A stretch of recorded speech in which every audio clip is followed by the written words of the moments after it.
Good morning, friends. Warmly welcome to Football 3 Thanks for tuning in and for clicking on the link when you saw it. This morning, I will bring to you stories from in and around Ghana, most local stories. So I will implore you to like the video, to share it to a friend, to drop your thoughts in the comment section, and to tap on the bell button, and then you subscribe to become a part of the family, so that you become the first person who gets the notification as and when our videos are uploaded. Thanks for doing that for me. Now let's go into the stories. So the first of the story is that I think from Friday last week coming, we've all seen from footages the deplorable state of the Kumasi Yara Sports Stadium. What most of us have been able to see, or what most of us have gotten access to, is the bad state of the pitch. The pitch that obviously is not in a good condition. But then beyond the pitch, the stands, the washrooms, the non-functioning scoreboard, everything in that stadium is down. You tend to wonder, you tend to question whether people are in charge of that facility, and then what they've been doing over the past weeks, over the past months, to keep the facility in shape. Because this facility gets rented out every weekend. Either people are using it for marriage ceremonies, funeral ceremonies, and what have you. This is a facility that generates income to the government, and so it shouldn't be left in that gloomy state. It shouldn't be left to decay. It shouldn't be left to be in that deplorable and dilapidated state that we find it. It's sad, not just for football fans, but it's sad for the entire Kumasi economy, because whenever there is an event taking place there, you see pure water sellers, you see people selling toffees, all kinds of things. So when that stadium is in that state, it derails the economy of people living in and around. Amakum, Asukwa, and then Sobolo around the stadium enclave. So the Yara Sports Stadium is in tatters. The pitch, nothing good to write home about. The stands, the washroom, and it has been that bad for more than a year. It beggars understanding, and then it's beyond imaginations that the NSA, who is in charge of keeping and maintaining that facility, they wake up every day, they eat every day, they go to their offices every day. Their offices are inside the stadium. They see the state of the stadium, and as normal human beings, they think it is okay. And then these same people go to the bank at the end of every month to go cash out their salaries. Salaries for what? What are you being paid for? Okay, NSA. And to the extent NSA Kumasi, NSA Ashanti region. Why? Why have you turned blind eyes to the state of the Yara Sports Stadium? The Ghana Premier League is starting in September. Kotoko has a CAF Confederations Cup match. Black Stars have World Cup qualifiers. So why would you leave the Kumasi Yara Sports Stadium in that shape? Then you wake up on Saturday and see fire service, watering the pitch with mechanical pumps. Oh God, 2025, mechanical pumps hung behind the backs of firemen. And this is what we think can keep the pitch, can keep the stadium in the best of shapes. The mediocrity level of this country should tone down. And then when people are in charge, when there is leadership in place, and then there is nothing being done, you tend to wonder what sort of education, what sort of grooming, what sort of leadership qualities and capabilities these people have. It's sad because it is that bad. We are in this same city, okay? There is Dr. Kwame Kyei Sports Complex. It is not even in Kumasi. It is at, Bosomchi, Abrankese. And the pitch looks slush, green, watered. So how come that of Baba Yara is in that condition? Because your go-to excuse has always been, because of the weather conditions, the pitch dries up. Because of the weather conditions, you are not going to hide behind those excuses no more, because that same, condition is covering at Abrankese. That same condition, if you were to go to Kotoko's training pitch now at Abakojache, it looks green. So how come Kotoko's training pitch at Abakojache, Dr. Kwame Kyei Sports Complex at Abrankese are looking slush and healthy for football, whilst that in the middle of Kumasi is in that condition? It's not any weather condition. Who could trap price be this is human conditions and thinking. And I think deliberately some people who have created resources from these dilapidated sports stadia are going to benefit, because they don't maintain it, they leave it to decay, they leave it to be in tatters, so that when the government is budgeting, they will increase the budget for it. Then these same people will bring up their agencies to come and come for the awarded contracts. That's the only thought that comes to mind. Because how come Baba Yara is in that tactics? A month to the kickoff of the Ghana Premier League, at least 2 months from the kickoff of the CAF Confederation, when both the Biennial Stars will be participating in the Champions League and Kotoko will be participating in the CAF Confederation Cup, had made it known that they will be using that same stadium.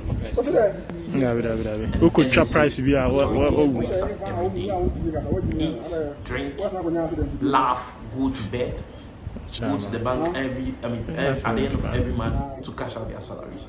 It is bad, and someone needs to talk about it. So I was happy when Member of Parliament Utafo and ranking member on the Parliament Select Committee on Sports, on Youth and on development spoke yesterday about the deplorable state of Kumasi Baba Yara Sports Stadium. So the Member of Parliament for Utafo constituency, Honorable Vincent Ekwasifwa, has criticized the government over the deplorable state of the Baba Yara Sports Stadium. He filmed that the poor condition of the pitch would deny Asante Kotoko the opportunity to use the venue for their CAF Confederation Cup matches, as it does not meet the required standards. The MP bemoaned that the Baba Yara Sports Stadium's abysmal state will affect the Kumasi economy, as hosting these international matches at the venue would benefit lots of traders.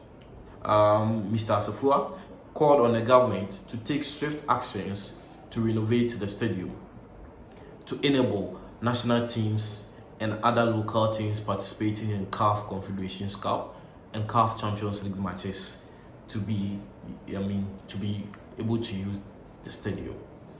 Another thing is, there is no budget allocation to the ministry to renovate these sports stadia. So if you are to go to Cape Coast, it's the same thing. If you go to Tamale, the same thing. The one at Takrade, Isipon, oh God, you go there and you find people having washed in their various homes, come to the sports stadium to dry their clothes, because nothing about that stadium looks like a stadium. It looks like a house in a slum. Okay, so a beautified house in a slum. So people who don't have anywhere to hang their clothes will go and hang it there. But then the finance minister must release cash urgently for renovation works to take place at Kumasi Baba Yara Sports Stadium. What is going on there isn't the best, And I don't know how many days, how many weeks, how many months it's going to take those firemen on that pitch to keep it in the best of shape. We need modernized technologies to help us keep our pitches in the best of shape. The maintenance level of this country is in the gutters, and some people must be taught to think so that they do what is right. The Yara Sports Stadium needs action now. It's not tomorrow. It must be urgent and swift. Today is 6th August. The Ghana Premier League is starting on 9th September. The CAF Confederation Cup and CAF Champions League matches are starting in October. I mean, I don't need to go beyond this. Anybody that's reasoning on that same magnitude and tangent as mine will see the need to release cash and will see the need to renovate Kumasi Yara Sports Stadium. Thank you. I mean, moving away from that, when the transfer window was open, very at the beginning stage of it, Kumasi Asante Kotoko were in conversations and talks with Walid Neymar, former player of Inswatiraman.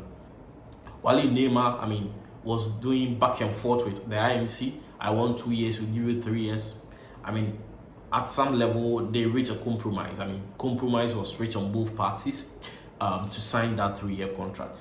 Walid Neymar came to Kotoko for them to give him a part of the money to go celebrate the Salah Fest with his family. Then afterwards, Walid Neymar stopped picking Kumasi Asante Kotoko scores. He was now entertaining advances from Hasselhoff. Went ahead to break the heart of both Kotoko and Hearts because the club president of TS Galaxy in South Africa had promised him a spot in his team.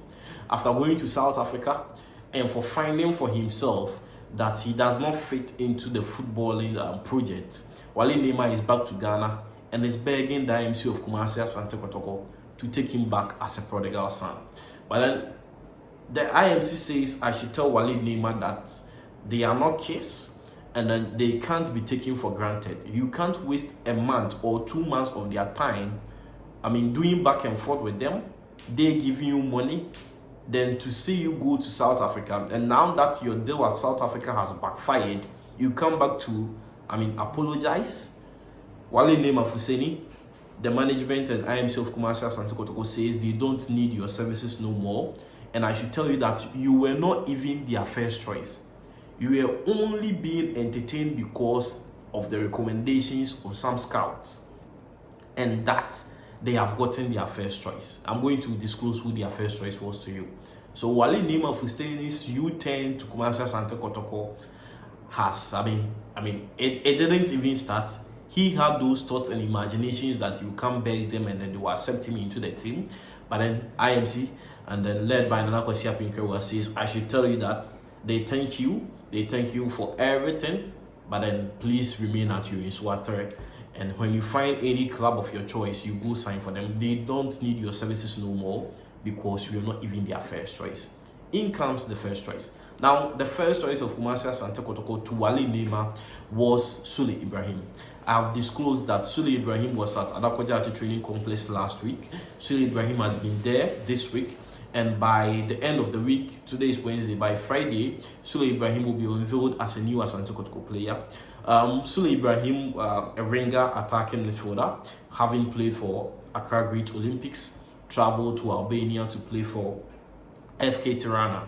And then we know the performances of FK Tirana. If you've been following UEFA competitions, you will notice the appearance and the performances of FK Tirana. So after FK Tirana, he was part of the 72 or 78 players that were at Pobiman undergoing observation. But then coach Masoud Didi Dramani thought that Sulley Ibrahim doesn't fit into the tactical structure he wants to build for Castle Folk. And so Ibrahim came to Kumasi, went to Adakojachi, was under observation last week, has been under observation this week, and will be signing a 3-year deal at Kumasi Asante Kotoko. So Walid Neymar's number one choice, who was not in Ghana yet, is in Ghana and will be putting pen to paper and sign a 3-year deal with Kumasi Asante Kotoko. He's a former player of Accra Great Olympics, former player of FK Tirana. Sulley Ibrahim was signed a 3-year deal and joined Kotoko. So there is no coming back for Walid Neymar Fuseni. The chapter has closed. and it is over between him and Kumasi Asante Kotoko. In his spot, is Sulley Ibrahim, who will now be taking that spot of an AM attacking midfielder and then a productive winger from the left side of attack. This has been our morning tidbits from me to you. I'll come back in the afternoon and in the evening. I'll try and then do 3 uploads and do 3 stories for each upload in a day for you. Thank you for joining me. Thank you for giving me your attention and your audience and your viewership. Like I always say, do like, share the video, keep the viewing train going on so that a friend will also share. Let me know your thoughts. Let me know your suggestions, your critique, everything. Drop it in the comment section and tap on the bell button. Subscribe to become a part of the Football 360 family. I don't take your viewership for granted. I don't take you for granted. Thanks for joining me, and do same in the afternoon and in the evening tidbits. Thank you. Bye bye.